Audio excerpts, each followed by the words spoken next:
राम मंदिर में चढ़ावा चोरी की एसआईटी जांच रिपोर्ट अभी लिखी जा रही है।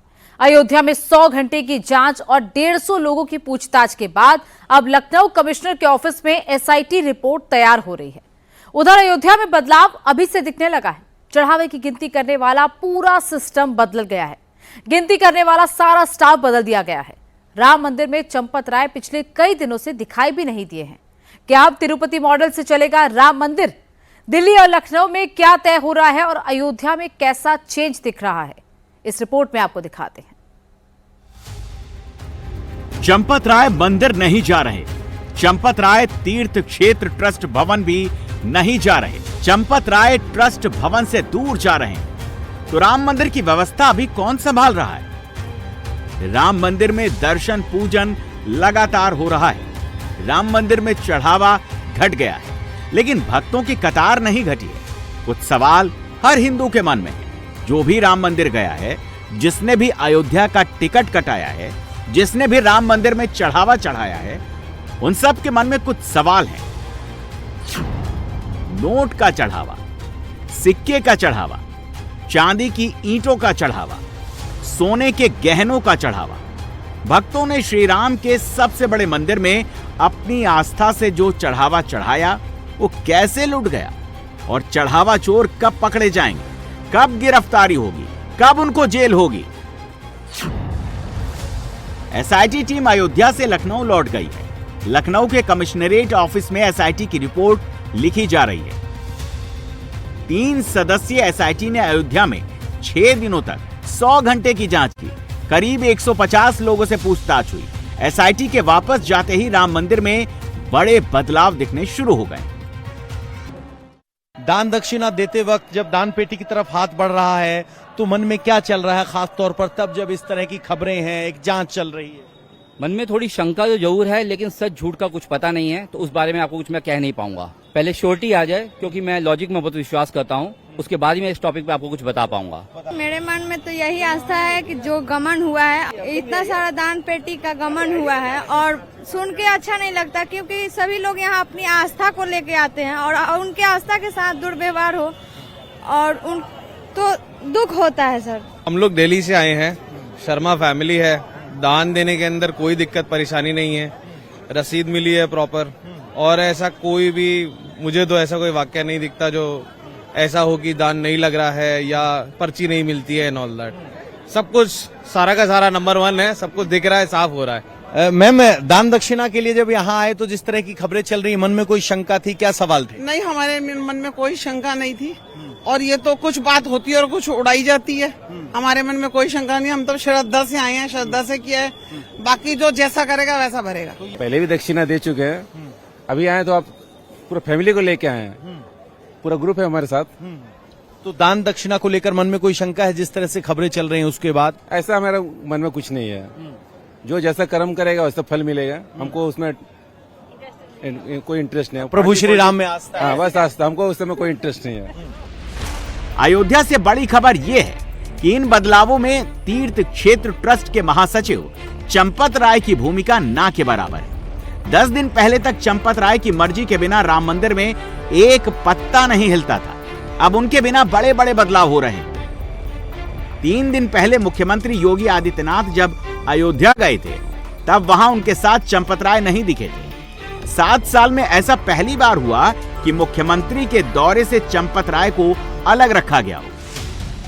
मंगलवार 23 जून को शेषावतार मंदिर में ध्वजारोहण कार्यक्रम होगा। चढ़ावा चोरी के आरोपों का असर इस कार्यक्रम पर भी पड़ा है। पहले यह कार्यक्रम भव्य होना था, करीब 5000 लोग इसमें बुलाए जाने थे, लेकिन अब कार्यक्रम को छोटा कर दिया गया है। शेषावतार मंदिर ध्वजारोहण कार्यक्रम में उप मुख्यमंत्री केशव प्रसाद मौर्य मुख्य अतिथि होंगे। इस कार्यक्रम में भी चंपत राय के शामिल होने या नहीं होने की अभी कोई सूचना नहीं है। चंपत राय की ईमानदारी पर अभी तक किसी ने शक नहीं जताया है। एसआईटी ने चंपत राय से राम मंदिर की व्यवस्था कैसे चलती है, इसकी जानकारी जरूर ली, लेकिन चंपत राय को एसआईटी ने भी आरोपी नहीं बनाया। मगर दाग तो लग गया। चंपत राय की नाक के नीचे करोड़ों की चोरी हुई, वो इसे रोक नहीं पाए, तो आरोप तो लग ही गया। राम मंदिर के चढ़ावे में चोरी का खुलासा कैसे हुआ, चोरी पकड़ी कैसे गई, इसे समझेंगे तो चंपत राय की भूमिका और स्पष्ट हो जाएगी। अखिलेश यादव ने राम मंदिर में चढ़ावा चोरी का मुद्दा 7 जून को उठाया, जबकि राम मंदिर में चढ़ावा चोरी की बात 4 मई को ही पता चल गई थी। जी हां, 4 मई को ही पता चल गया था कि अयोध्या में राम लला के खजाने में सेंध लगाई जा रही है। 4 मई को राम मंदिर के यात्री सुविधा केंद्र के बेसमेंट में जहां चढ़ावे की गिनती होती है, वहां के टॉयलेट में सफाई कर्मचारी को एक थैला मिला था। उस थैले में सिक्के भरे हुए थे। सफाई कर्मचारी ने इसकी जानकारी तुरंत चंपत राय को दी। चंपत राय ने अपने स्तर से जांच की। जो लोग उस दिन काउंटिंग में थे, उनमें से 6 लोगों पर शक की सुई टिक गई। चंपत राय ने लोकल पुलिस की मदद से आगे की तफ्तीश की। कोई एफआईआर दर्ज नहीं कराई गई। फिर भी पुलिस की मदद से 6 लोगों के घरों पर रेड की गई। जिस शख्स के घर सबसे पहले रेड हुई, उसके यहां 80 लाख का कैश बरामद हुआ। दूसरे व्यक्ति के घर से कैश तो नहीं मिला, लेकिन पता चला कि वो हर महीने अपनी पत्नी के खाते में 2 लाख रुपए जमा कराता है। ये सारा पैसा राम मंदिर के चढ़ावे में चोरी का पैसा था। ट्रस्ट ने दबाव बढ़ाया तो उस व्यक्ति ने खाते से सारा पैसा निकालकर ट्रस्ट के हवाले कर दिया। तीसरे व्यक्ति से पूछताछ हुई, उसके पास भी 50 लाख मिले। उसने भी सारा पैसा वापस कर दिया। इस तरह ट्रस्ट ने 1.5 करोड़ रुपए से ज्यादा की रकम बरामद कर ली। चढ़ावा चोरी की बात जब कंफर्म होने लगी तो आशंका बढ़ गई कि इस चोरी में और भी लोग शामिल हो सकते हैं। इसीलिए ट्रस्ट ने सरकार से जांच की सिफारिश की। सरकार ने एसआईटी बना दी और चढ़ावा चोरी की परतें खुलने लगी। पता चला कि ट्रस्ट ने चढ़ावा काउंटिंग की एसओपी पहले से बनाकर रखी थी, लेकिन एसओपी सिर्फ कागजों पर थी। चढ़ावे की गिनती के दौरान नियम कायदों का कोई पालन नहीं हो रहा था। चढ़ावा काउंटिंग पर निगरानी के लिए एसबीआई ने जिन लोगों को ड्यूटी पर लगाई थी, वो सब लोकल लोग थे। गिनती के लिए एसबीआई की तरफ से रखे गए प्राइवेट लोग ट्रस्ट वालों की जान पहचान के लोग थे। ट्रस्ट की सिफारिश पर ही उनको नौकरी पर रखा गया। तिरुपति बालाजी मंदिर की व्यवस्था देश के कई मंदिरों के लिए आदर्श है। श्री राम मंदिर निर्माण समिति के अध्यक्ष और तीर्थ क्षेत्र ट्रस्ट के ट्रस्टी नृपेंद्र मिश्रा ने इच्छा जताई है कि तिरुपति बालाजी मंदिर की तरह राम मंदिर में भी व्यवस्था की देखरेख के लिए ईओ यानी एग्जीक्यूटिव ऑफिसर की नियुक्ति होनी चाहिए, जो एडमिनिस्ट्रेशन का हो और प्रोफेशनली चीजों को मैनेज करे। अब पता चला है कि यह प्रस्ताव ट्रस्ट के सामने पहले भी रखा गया था, लेकिन ट्रस्ट ने इस प्रस्ताव को नामंजूर कर दिया था। एग्जीक्यूटिव ऑफिसर की नियुक्ति नहीं की गई। ट्रस्ट के फाइनेंशियल मैटर को अनिल मिश्रा डील करते रहे। चढ़ावे की गिनती से लेकर पैसा बैंक जमा करने तक और ट्रस्ट के खर्चों का सारा हिसाब किताब अनिल मिश्रा देख रहे थे। इसीलिए एसआईटी ने अनिल मिश्रा की भूमिका की भी जांच की है। बड़ी बात यह है कि अभी तक तो सिर्फ चढ़ावे में आए पैसे चोरी की जांच हो रही है। अभी तो ये पता नहीं चल रहा कि रामलला को सोने के कितने गहने, कितने हीरे, कितने चांदी चढ़ाई गई और वो सारा कीमती सामान कहां गया। राम मंदिर चढ़ावे के तौर पर आने वाले हीरे जवाहरात के वैल्यूएशन और सेफ कीपिंग का काम मिंट कॉरपोरेशन ऑफ इंडिया को दिया गया था, लेकिन ट्रस्ट में ही किसी ने मिंट कॉरपोरेशन के साथ एग्रीमेंट को अटका दिया। ये हैं विश्व सिंधी सेवा संगम के international president doctor Raju Manwani. इन्होंने सिंधी समाज की ओर से 200 किलो चांदी राम मंदिर में चढ़ाई थी। 26 जनवरी 2021 को अयोध्या जाकर सिंधी समाज के लोगों ने मंदिर ट्रस्ट के सेक्रेटरी चंपत राय को 200 किलो चांदी का दान दिया था। 1-1 किलो की 200 चांदी की ईंटें मंदिर के लिए दान दी गई थी, लेकिन मंदिर की ओर से ना तो कोई रसीद मिली, ना ही आज तक ये बताया गया कि चांदी का इस्तेमाल कहां किया गया। सबसे पहले तो ये जानना चाहते हैं कि कब आप लोग गए, कितने लोग गए और क्या दान किया आप लोगों ने? जब ये मैसेज आया कि राम मंदिर बनने जा रहा है अयोध्या के अंदर, तो हमारे सब सिंधी समाज वालों की इच्छा थी कि हम भी वहाँ कुछ डोनेट करें। हम लोगों ने सोचा हम 20 किलो चांदी जा कर के दे के आते हैं जब, लेकिन हम लोगों ने अपने ग्रुप्स में मैसेज डालने शुरू किए तो करीब करीब 200 श्रद्धालु खड़े हो गए कि हम भी 1-1 किलो चांदी देना चाहते हैं। तो हमने चंपत राय जी से कांटेक्ट किया और दिल्ली में उनके घर पे जाकर उनसे मुलाकात की और हमारी इच्छा जताई और डेट हमने फिक्स की कि 26 जनवरी 2021 को हम ये पूरी 200 किलो चांदी जाके उन्हें देंगे। और इरादा था 100-150 का, लेकिन 200 तक पहुंच गए। तो 26 जनवरी को अयोध्या के परिसर में ही उनका कोई हॉल है जहां पे हम लोगों ने ये प्रोग्राम ऑर्गेनाइज किया और करीब करीब 150 से 200 श्रद्धालु साथ में चले, हर डोनर साथ में चला और उनको डोनेट किया गया। उसका वीडियो और उसके फोटोग्राफ्स और उनके सारे रिसिप्ट्स और नाम वगैरह हमारे पास थे। हमने कभी रसीद मांगी नहीं, कहा कि दान दिया है तो दान वो कहीं भी लगाए, हमें कोई एतराज़ नहीं है। लेकिन अभी ये जो रोज़ हम टीवी के ऊपर देखने लगे तो सबके दिल में ये लगा कि क्या हमारा दान सही जगह यूज़ हुआ है या मिसयूज़ हुआ है, वो जानने के लिए हम थोड़ा उत्सुक थे। चांदी आप लोगों ने 200 ईंटें दी, क्या उस वक्त क्या कॉस्ट रही होगी? उस वक्त तो करीब करीब 70 to 72,000 पर किलो थी, लेकिन आज देखते हैं तो 300 रुपया 3 लाख रुपया, आई मीन करीब करीब 6 करोड़ का हो जाता है। खैर एनी हाउ, उस वक्त हमारी करीब 70 और 75 हज़ार रुपए के बीच के ईंट के रेट। 2021 में 200 किलो चांदी का मूल्य 1.5 करोड़ रुपए था।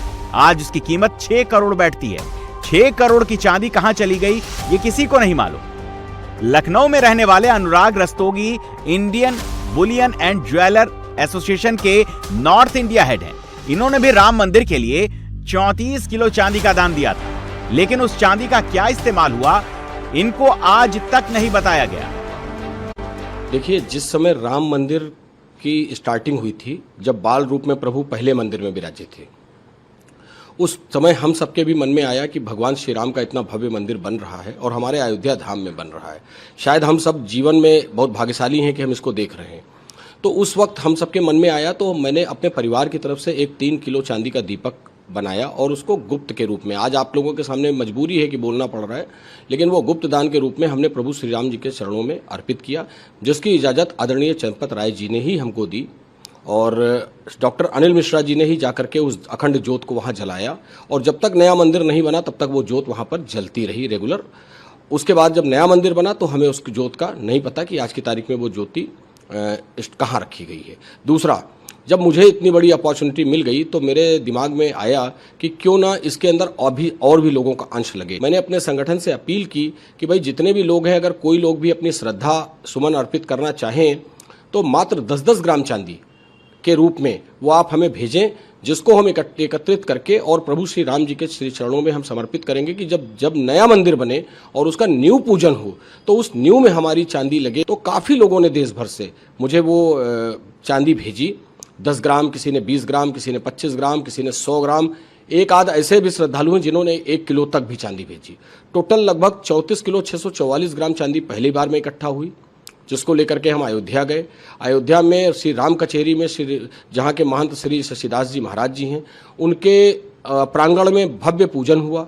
1.5 घंटे का एक पूजन चला। डॉक्टर अनिल मिश्रा जी और ट्रस्ट का ऑफिस भी उसी राम कचेरी के परिसर में था। वहाँ श्री प्रकाश गुप्ता जी थे और प्रकाश गुप्ता जी उस समय कैशियर थे।